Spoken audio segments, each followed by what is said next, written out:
हरि गोविन्द गोकुलनन्दन गोविन्द। शतमानं भवति शतायुः पुरुषः शतेन्द्रिय आयुष्येवेन्द्रिये प्रतिष्ठति। शतमानं भवति शतायुः पुरुषः शतेन्द्रिय आयुष्येवेन्द्रिये प्रतिष्ठति।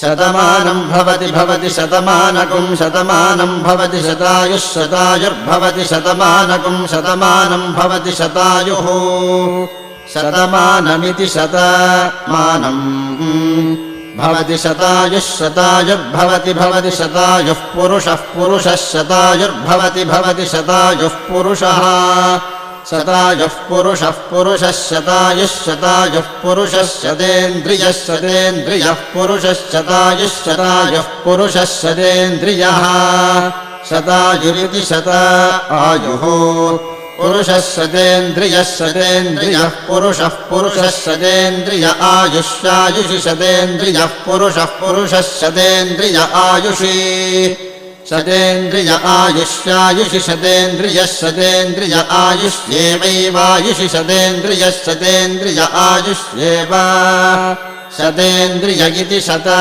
इन्द्रियः आयुष्येवैवायुष्यायुष्येवेन्द्रिय इन्द्रिय एवायुष्यायुष्